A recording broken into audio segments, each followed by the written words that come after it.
Welcome to Friday night's video and our second master series. I do believe this 71st video in our second master series, the 20th video in our basic processors, and the 7th video dealing with our reverberation and convolution. So I hope you enjoyed the last video and that made it really clear some of the things in the last couple of videos that's a lot to chew on as an audio engineer, and I'm here to answer any questions you have. But it is a journey, bro, that you are on if you want to master your convolution reverb and really be able to utilize that gun well. So the next thing we wanted to talk about is kind of an abstract concept. Most people will see this as abstract, but let's look at it. If we look at an impulse response, that if we're going to get a boutique impulse response from this really nice studio that somebody spent $10 million on, you're going to have a pretty nice frequency response, right? That's going to be really nice for certain situations and maybe certain individuals, because the sound works well with certain individuals or possibly with certain productions. And that's just a given, so that is true. So the understanding, it's not all just the frequency response. A lot of times it's more, or it's not the impulse response itself and the impulses. A lot of times, sometimes it is a combination of them and the frequency response, but most of the time it has to do with the textures, and the frequency response is why it's sought. You get a good reverberation from the small library of impulse responses we made, and you can get a pretty good spatialization of those once you master your convolution reverb, and that shouldn't be an issue. The frequency response is a different situation, that I go into some studio and it's got this really nice rich sound, and I go into this other studio, it's not quite as rich, it's a little bit more open and got a little higher end, and it works well differently for different vocalists or different situations or different productions. And the frequency response, in the end, once you understand convolution reverb and impulse responses, is probably going to have a bigger impact. Now, the individual will go in there, hear their voice radiating around the room, and it's got a nice impulse response coming back. Well, I can probably make that with just about anything, they wouldn't know the difference with just a small library of impulse responses I have on whatever they sung or played. The frequency response is a different issue.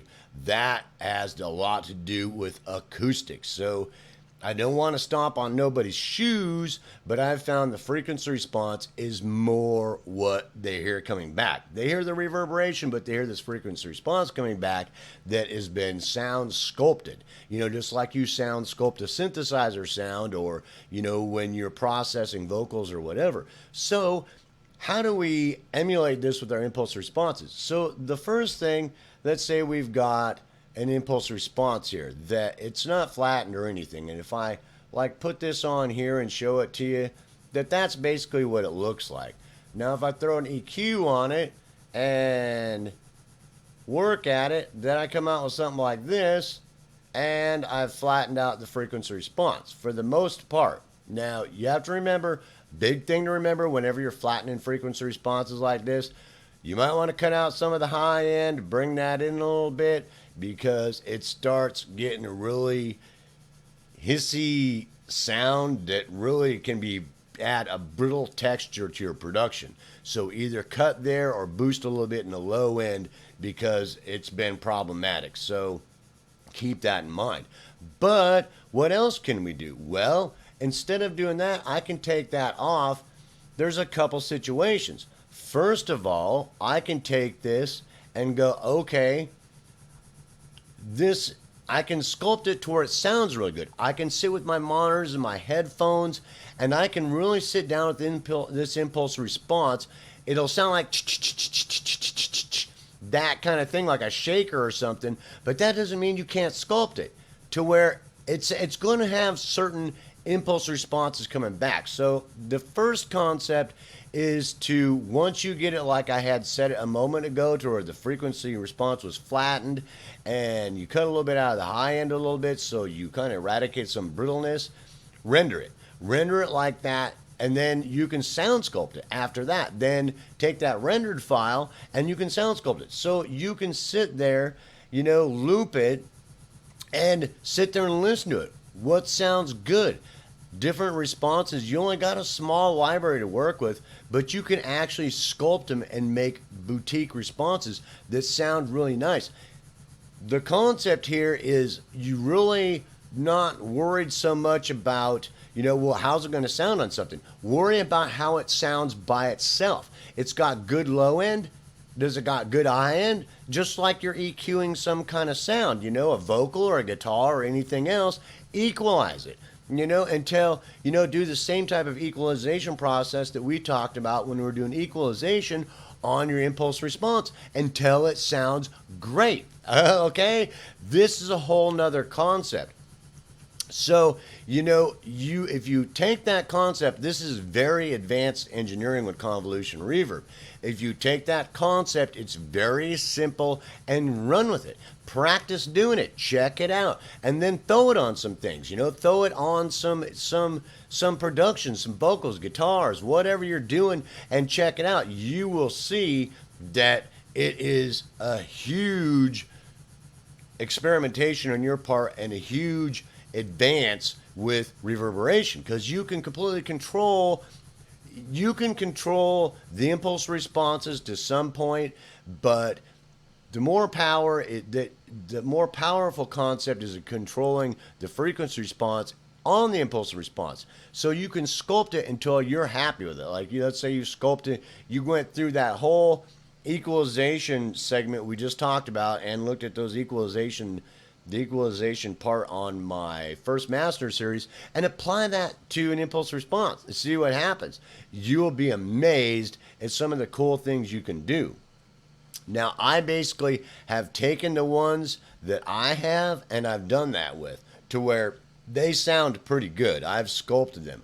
Now, I have a separate library of them. Now, these other ones that I haven't really messed with much, because besides that, now we talked about you can also sound sculpt. So you can add some saturation, noise, distortion, all kinds of things. You can go through the whole process of sound sculpting and equalizing an impulse response until it just sounds sweet. It will. I've went through this, and it actually sounds good. It enhances the effect that it has on the audio you're working on. Does that make sense? So it's a really advanced concept that you really need to experiment with. And besides that, I mean, I'll just leave that in your ballpark because it's a pretty simple concept and you just need to start practicing it. And then understand, it's kind of strange because when you start doing it, all you get this is sounds like noise or something that you're trying to sound sculpt. So you really have to get it in your head. You're trying to sound sculpt it sound as good as possible, like it has good frequency content and it sounds good from noise, saturation, distortion, if you're sound sculpting it, to where it just sounds good. And you have to trust me that when you put that in your convolution reverb, it's going to probably sound good on what you put it on. So, but that takes practice. The other concept is applying the same type of equalization that you're doing to whatever you're working on. So let's say I take my flat frequency response and I've got a vocal. Now I've gone through, and when I'm doing my equalization on it, before I say that sometimes things that are farther back in the mix that I recommend you not worrying that much about it. Things that are sitting on top, out front vocals, lead parts, support tracks like harmonies to an out front vocal, things like that are going to be real noticeable. So really fine detail work is going to be able to be heard and appreciated, where some things in the background may not be able to show some of that. You can spend, you know, if you sit there with a little Chinesey bristle brush, you know, working on some little thing that's way in the background that's just in the wash, you know, on some type of, you know, then a typical, you know, watercolor wash painting ain't never going to be noticed anyway. It can be the same concept, so be careful you don't get lost in that. But you can take your impulse responses and let's say that I'm going to choose, you know, I've got this vocalist and I'm going to put a C40 size on there. So I'm going to drag this C40 size in here, and I'm going to equalize it the same way that I'm equalizing the vocal, and it sounds good as it. Now, that may or may not cause an issue, but the cool thing here is none of the frequency content or the frequency content will conflict less with the vocals. So it's even more of, besides it doing bodybuilding and adding spatialization, reverb spatialization, that the frequency content is sculpted to mimic what you did on the vocal so that they don't conflict. Does that make sense? That way you don't get conflicting frequency content happening. Because even if you flatten the frequency response, you still have full spectrum frequency content that is just flat. So it's not really shaped to anything. It's just like your monitors. You get a flat frequency response on your monitors, so it doesn't interfere with your work that you're doing, and hearing what is actually coming out. Same thing with that. So, but you can shape it the same, and you can shape them to contour to sound good with them. So that is a whole nother concept that is really, really deep, because you get a certain vocalist in there and you start equalizing them and understanding, what areas sound good on them, what harmonic content is boosted and subtracted and stuff like that, what level of equal loudness contour you have on there. You got 30 or 40%, and you had to boost a little bit here, and had to bring up a little bit here, and you had to bring this down a little bit here, before you went on to your other equalization work, and then her vocal sounds good. So why wouldn't, if you mimic that on the impulse response, that frequency content being boosted and subtracted in those areas is going to be inherently help her sound good or him sound good, right? So this is a huge concept and something that takes time, but it's not really that hard to do it at the same time that you're doing, the vocals, like the out front vocals and the supportive tracks, or the lead guitar, the lead piano part, or something like that, so that you get as little conflicting harmonic content and spectral content as possible. So it becomes another, besides bodybuilding, that it's another sound sculpting tool that's helping take all, if you dive into it really deep, you can sound sculpt the impulse responses. You can add effects to them sometimes. You can equalize them just like you equalize normally, and you can tailor them to fit, some certain application, synthesizer, bass guitar, vocalist, whatever, to help enhance them in a whole new way that's not done a lot.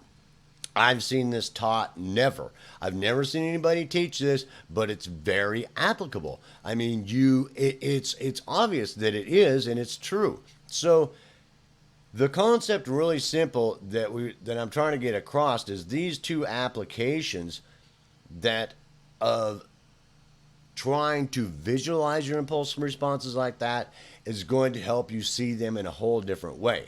Now, being that if you're a less advanced engineer, or you're not like hot to trot, kind of person that's always trying to dig deeper and do things better, that it can seem like a lot of work. And trust me, it was.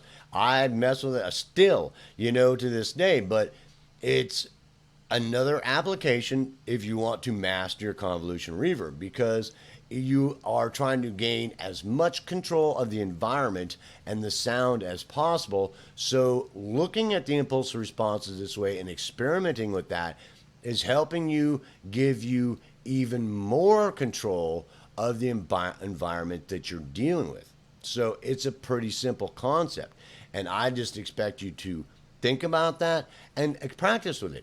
Do some of those things, check it out on some work you're doing, and see for yourself what it does. But it's a huge thing as far as you becoming the next level master audio engineer with reverberation. So peace, self-love. I certainly hope you enjoyed this video, and I will see you in the next one.